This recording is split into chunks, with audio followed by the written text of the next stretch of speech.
ठीक है, कैपेसिटर में अभी हम energy of capacitor he continue करेंगे। एनर्जी एस्पेक्ट ऑफ कैपेसिटर ही हम कंटिन्यू करेंगे। ठीक है, एनर्जी एस्पेक्ट ऑफ कैपेसिटर। जरा देखें एक और। तो सपोज करो एक हमारे पास स्फेरिकल कैपेसिटर है जिसका कि इनर रेडियस ए है और आउटर रेडियस बी। ठीक है, स्फेरिकल कैपेसिटर है जिसका inner radius a and outer radius b है। ठीक, अब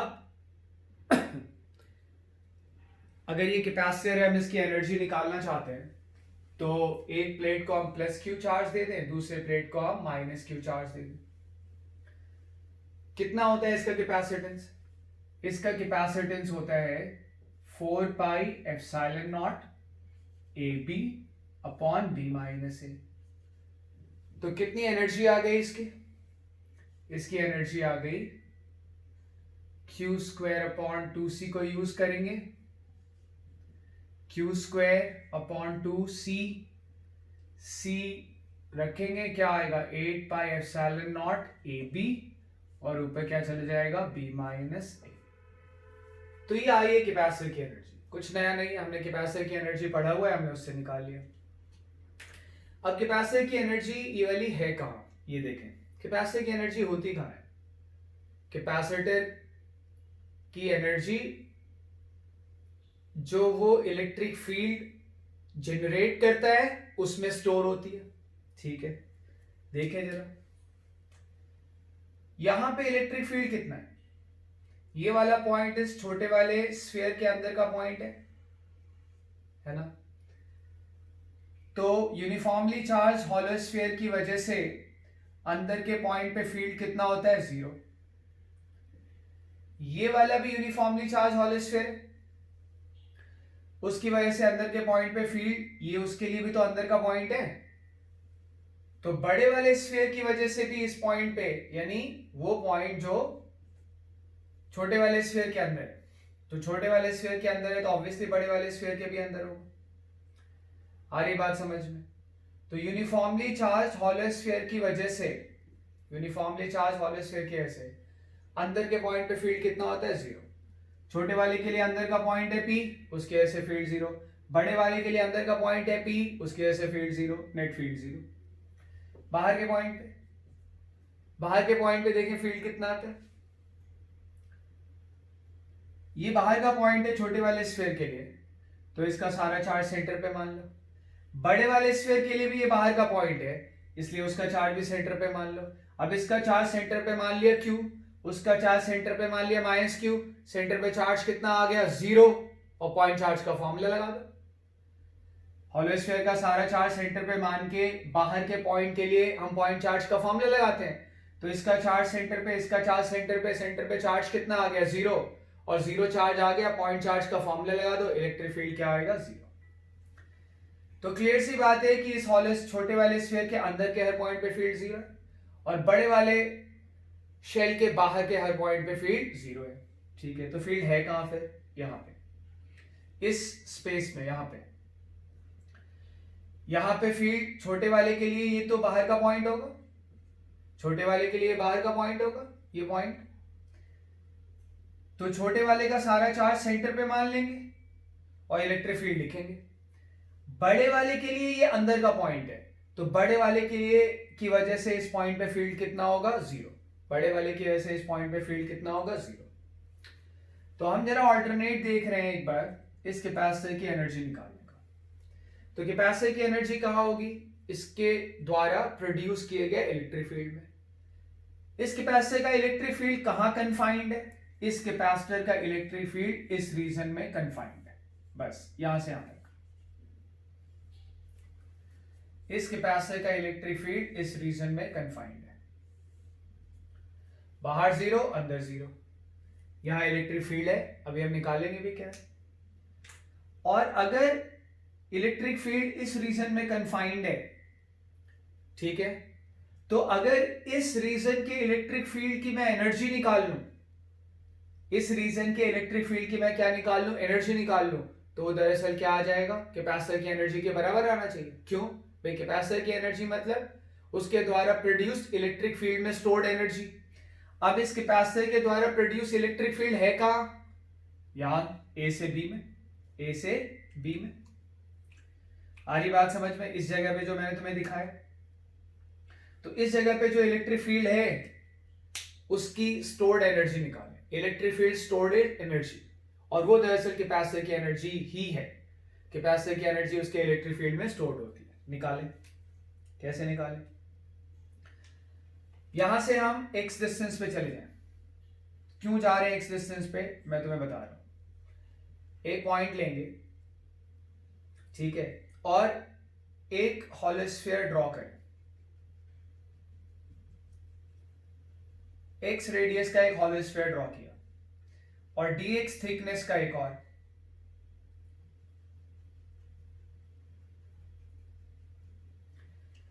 तो हमारे पास एक स्फेरिकल शेल एलिमेंट आ गया, स्फेरिकल शेल एलिमेंट आ गया। ये जो स्फेरिकल शेल एलिमेंट है या हॉलो स्फेरिकल एलिमेंट है, उसका रेडियस कितना है, x, उसकी थिकनेस कितनी है, dx, ठीक है। ठीक, तो जरा हम इसका वॉल्यूम लिखें, वॉल्यूम ऑफ शेल एलिमेंट। हम शेल एलिमेंट का वॉल्यूम लिखें, क्या आएगा शेल एलिमेंट का वॉल्यूम, dv बराबर 4 pi x square into d x, हमें पता है सरफेस एरिया इंटू थिकनेस। अच्छा, इस स्फेरिकल एलिमेंट के किसी भी पॉइंट पे फील्ड लिखें, field at any point of the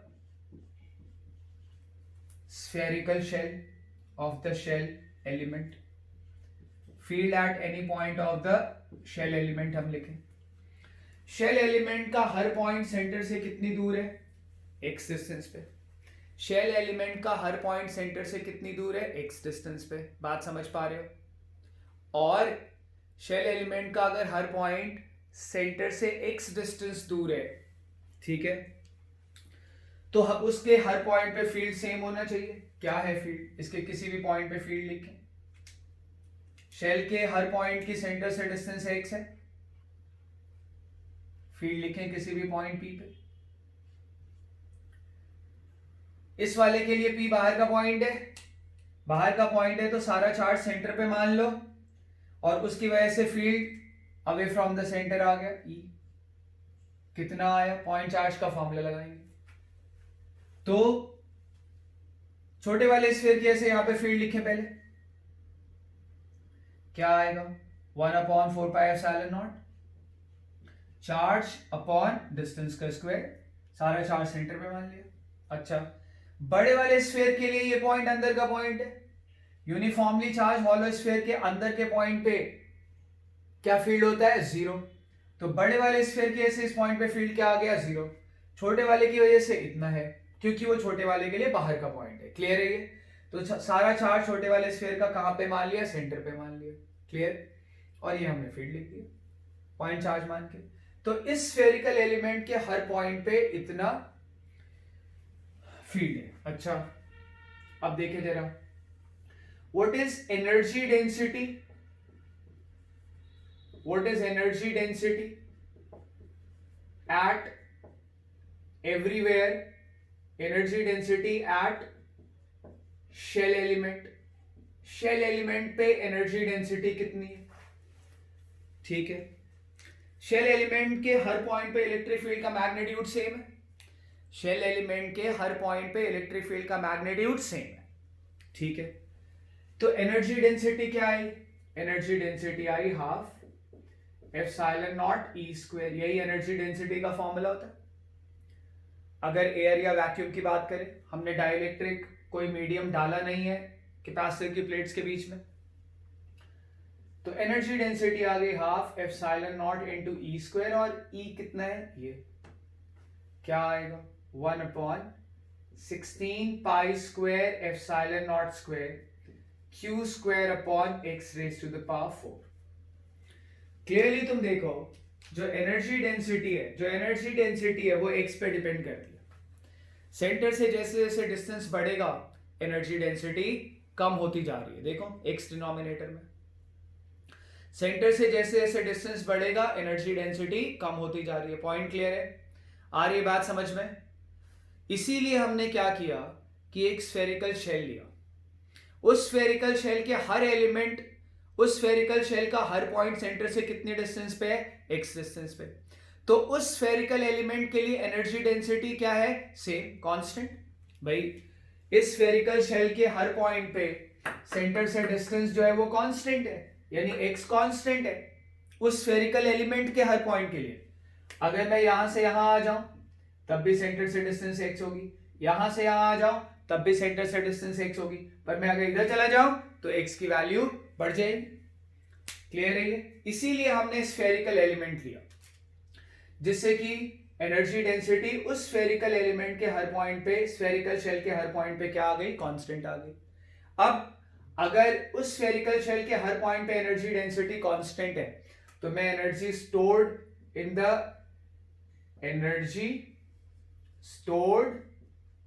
in shell element में कितनी एनर्जी स्टोर्ड है ये निकाल सकते हैं। कैसे निकालेंगे भाई? U क्या डिनोट करता है? यूनिट वॉल्यूम में जो एनर्जी स्टोर्ड है उसको हम U कहेंगे। हमारे शेल एलिमेंट का वॉल्यूम dV है, उसमें कितनी एनर्जी स्टोर होगी? U into D. तो हमारे शेल एलिमेंट में जो एनर्जी स्टोर्ड है उसको du लिख दें, जो कि U इंटू dV के बराबर आएगी, du बराबर U इंटू dV। U ये है, क्या है U? एप्सिलॉन नॉट से एप्सिलॉन नॉट काट दिया, बचा क्या? Q square upon 32 pi square epsilon naught x raise to the power 4। तो du बराबर कितना है? U dV। मैंने U की वैल्यू रख दी। अब dV की वैल्यू रखें। dV कितना है? dV है 4 पाई x स्क्वायर dx, 4 पाई x स्क्वायर dx, ये dV है। थोड़ा और कुछ कैंसिल करें, x स्क्वायर, ये x स्क्वायर बचेगा, 4 पाई से कैंसिल करोगे 1 पाई चला जाएगा, ये 8 बचेगा। तो du हमारा आ गया। इंटीग्रेट करेंगे तो टोटल एनर्जी आनी चाहिए इलेक्ट्रिक फील्ड में स्टोर। अगर हम इसको इंटीग्रेट करेंगे तो इलेक्ट्रिक फील्ड में स्टोर टोटल एनर्जी आ जाएगी। अगर हम इसको इंटीग्रेट करेंगे तो इलेक्ट्रिक फील्ड में स्टोर टोटल एनर्जी आ जाएगी। करें इंटीग्रेट। कांस्टेंट टर्म बाहर ले लें। कौन कौन सा कांस्टेंट टर्म है? Q स्क्वायर, और कौन सा है? 8 पाई एप्सिलॉन नॉट, अंदर है क्या?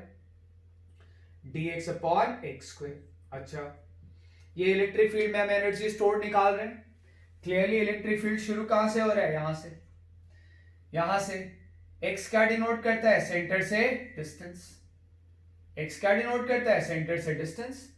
तो यहां से इलेक्ट्रिक फील्ड शुरू हो रहा है तो तुम x कहां से शुरू करोगे? a तक। अंदर तो फील्ड है ही नहीं। कहां तक ले जाओगे x को? b तक, क्योंकि बाहर तो फील्ड है ही नहीं। फील्ड खाली a से b तक है, तो x वेरी कराएंगे हम a टू b। और अब हम इसका इंटीग्रेशन कर लें तो हमें इलेक्ट्रिक फील्ड में स्टोर्ड एनर्जी मिल जाएगी। क्या मिल जाएगी? इलेक्ट्रिक फील्ड में स्टोर्ड एनर्जी। कर लेते हैं इंटीग्रेशन तो कर ही सकते हैं, आसान है। क्या आएगा? U is equal to Q square upon 8 pi epsilon not dx upon x square. dx upon x square का इंटीग्रेशन तुम्हें अच्छे से पता है, -1 अपॉन x होगा, a टू b। आई बात समझ में? हो रहा है पॉइंट क्लियर? लिमिट रख देंगे, Q square upon 8 pi epsilon naught, negative sign है उससे लिमिट इंटरचेंज हो जाएगा, तो पहले a और फिर b, तो क्या आ गया? U बराबर Q square upon 8 pi epsilon not b minus a upon ab। ये आ गई भाई एनर्जी स्टोर्ड इन इलेक्ट्रिक फील्ड। और हमने कैपेसिटर की एनर्जी का फॉर्मूला लगाया था, तब भी इलेक्ट्रिक फील्ड इतनी, तब भी एनर्जी इतना ही आया। देख लो, सेम टू सेम। हो रहा है क्लियर? समझ पा रहे हो बात को? अब एक काम करते हैं, अब काम ये करते हैं, इसी चीज को थोड़ा सा और बता के फिर इस वाले लेक्चर को मैं खत्म करूंगा। जैसे आइसोलेटेड स्फीयर ले लेते हैं, आइसोलेटेड स्फीयर ले लेते हैं। हम एक स्फीयर ले लें जिसका रेडियस a है, अकेला स्फीयर ले लिया, इसको चार्ज q दे दिया, इसको हमने चार्ज q दे दिया, यूनिफॉर्मली डिस्ट्रीब्यूट है, कंडक्टर है। और हमें पता है कि आइसोलेटेड स्फीयर का कैपेसिटेंस कितना होता है? आइसोलेटेड स्फीयर का कैपेसिटेंस होता है 4 pi epsilon not a। Clear है? आ रही बात समझ में? अब इसकी एनर्जी निकालें, इसकी एनर्जी निकालें, तो कैपेसिटर तो है ही है, कैपेसिटर है तो एनर्जी का फॉर्मूला इस पे एप्लीकेबल होगा, जो कैपेसिटर की एनर्जी का फॉर्मूला होता है। और कैपेसिटर की एनर्जी का फॉर्मूला क्या होता है? कैपेसिटर की एनर्जी का फॉर्मूला होता है U इज इक्वल टू, अगर हमने इसको Q चार्ज दिया है तो Q square upon 2C। U is equal to क्या आया? Q square upon 2C, 2C क्या आ जाएगा? 8 पाई एप्सिलॉन नॉट a। ये इस आइसोलेटेड स्फीयर की, जिसको हमने चार्ज Q दिया है, उसकी एनर्जी आ गई। एक तरह से हम कह सकते हैं self energy of this sphere. Self energy हमने ग्रेविटेशन में ही पढ़ा है, तो वहां पे Q को मास से और एप्सिलॉन नॉट को capital G equal to 1 upon 4 pi epsilon naught रख दो, या एप्सिलॉन नॉट को 1 अपॉन 4 पाई G रख दो। देखना वो जो हमने ग्रेविटेशन में हॉलो स्फीयर की पोटेंशियल एनर्जी पढ़ा था, ग्रेविटेशन में जो हमने हॉलो स्फीयर का सेल्फ पोटेंशियल एनर्जी पढ़ा था, वो इसी फॉर्मूले से आ जाए। ये किसकी एनर्जी है? इस अकेले स्फीयर की, यानी इसके खुद की, यानी इसकी सेल्फ एनर्जी। तो this is self potential energy of this hollow sphere. ठीक है, अब जरा इस सेल्फ पोटेंशियल एनर्जी को हम इलेक्ट्रिक फील्ड में जो एनर्जी डेंसिटी है ना, उससे निकालें। इलेक्ट्रिक फील्ड की जो एनर्जी डेंसिटी है उससे निकालें। देखें, अंदर तो कोई फील्ड है नहीं, फील्ड शुरू हो रहा है यहां से, बिल्कुल उसी तरह से हम x डिस्टेंस पे चले जाएं। x रेडियस का हम क्या ले लें? एक, जैसे पहले लिया था सेम बिल्कुल, x रेडियस का हम क्या करें? एक हॉलो स्फीयर ले लें, फिर dx थिकनेस लें उसकी, उस हॉलो स्फीयर की। हॉलो स्फीयर की थिकनेस कितनी ले लें? dx। आया समझ में? और पहले हम इस हॉलो स्फीयर में, इस हॉलो स्फीयर में स्टोर्ड एनर्जी निकाल लेंगे। ठीक है, इस हॉलो स्फीयर में स्टोर्ड एनर्जी निकाल लेंगे। अच्छा, इस हॉलो स्फीयर के किसी भी पॉइंट पे फील्ड लिखें, इसकी वजह से आएगा। सारा चार्ज सेंटर पे मानोगे, फील्ड कितना आएगा? E is equal to 1 upon 4 pi epsilon not Q upon x square. Same to same यही फील्ड आ जाएगा, सब कुछ ऐसा ही चलेगा। Volume of the shell element इतना, field at any point of the shell element इतना ही आएगा सेम, क्योंकि जो दूसरा वाला स्फीयर था ना, जो दूसरा वाला स्फीयर था, उसकी वजह से फील्ड फिर भी क्या आता था अंदर के पॉइंट पे? 0। यहां पे फील्ड क्या आएगा? यहां पे फील्ड तुम इसकी वजह से लिखोगे, ये पॉइंट बाहर का पॉइंट है। अगर ये पॉइंट बाहर का पॉइंट है तो इसका सारा चार्ज कहां पे मानोगे? सेंटर पे। सेंटर पे मान के फील्ड लिखोगे, पॉइंट चार्ज मान के, तो यही तो फील्ड आएगा। तो volume of the shell element इतना, field at any point of the shell element इतना, energy density at the shell element इतना, सेम वही, E वही है तो एनर्जी डेंसिटी वही आ जाएगी। Energy stored in the shell element यही आएगा। अब ये तो सारा यही आ जाएगा, du, energy stored in the shell element du आ गया, du बराबर ये आ गया।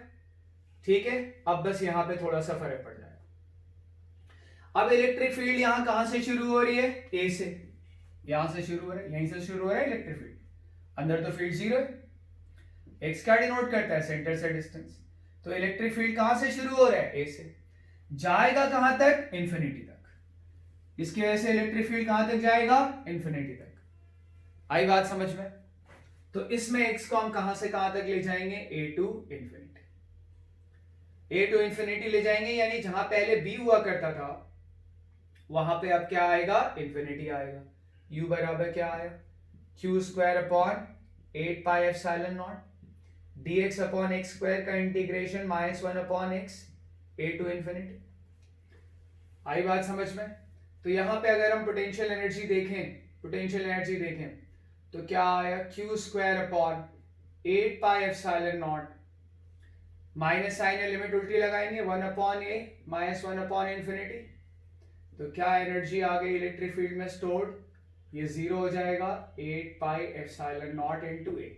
और कैपेसिटर के फॉर्मूले से जो हमने एनर्जी निकाला है वो भी यही है, ठीक है।